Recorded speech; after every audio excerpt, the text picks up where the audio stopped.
The Telltale Heart and Other Writings, Edgar Allan Poe, The Black Cat. For the most wild yet most homely narrative which I am about to pen, I neither expect nor solicit belief. Mad indeed would I be to expect it in a case where my very senses reject their own evidence, yet mad am I not, and very surely do I not dream, and but tomorrow I die, and today I won't unburden my soul. My immediate purpose is to place before the world, plainly, succinctly, and without comment, a series of mere household events. In their consequences, these events have terrified, have tortured, have destroyed me, yet I will not attempt to expound them. To me, they have presented little but horror. To many, they will seem less terrible than barracks. Hereafter, perhaps some intellect may be found which will reduce my phantasm to the commonplace. Some intellect more calm, more logical, and far less excitable than my own, which will perceive in the circumstances I detail with awe nothing more than an ordinary succession of very natural causes and effects. From my infancy, I was noted for the docility and humanity of my disposition. My tenderness of heart was even so conspicuous as to make me the jest of my companions. I was especially fond of animals and was indulged by my parents with a great variety of pets. With these I spent most of my time and never was so happy as when feeding and caressing them. This peculiarity of character grew with my growth, and in my manhood I derive from it one of my principal sources of pleasure. To those who have cherished an affection for a faithful and sagacious dog, I need hardly be at the trouble of explaining the nature or intensity of the gratification thus derivable.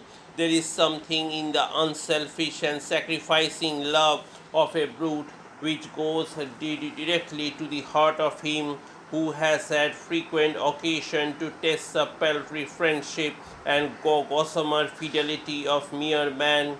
I married early and was happy to find in my wife a disposition not uncongenial with my own.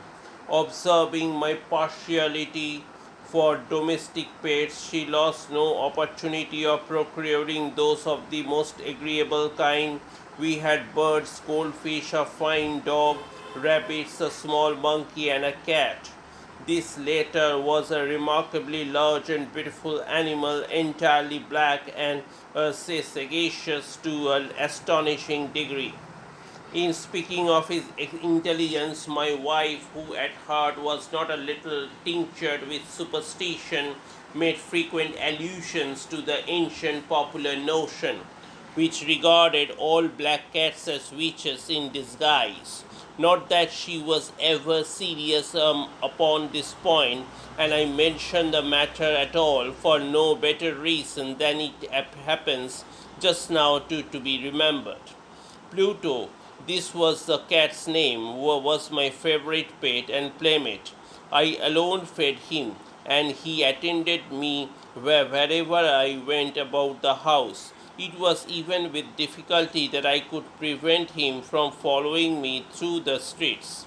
Our friendship lasted in this manner for several years, during which my general temperament and character, through the instrumentality of the faint intemperance, had I to blush to confess it, experienced a radical alteration for the worse.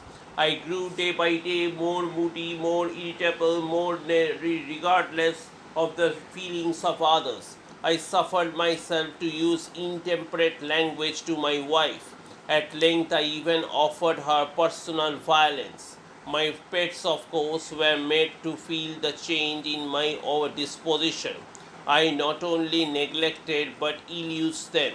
For Pluto, however, I still retained sufficient regard to restrain me from maltreating him. as I made no scruple of maltreating the rabbits, the monkeys, or even the dogs when by accident or through affection they came in my way. But my disease grew upon me, for that disease is like alcohol. And at length, even Pluto, who was now becoming cold, old, and consequently was somewhat peevish, even Pluto to experience the effects of my ill temper.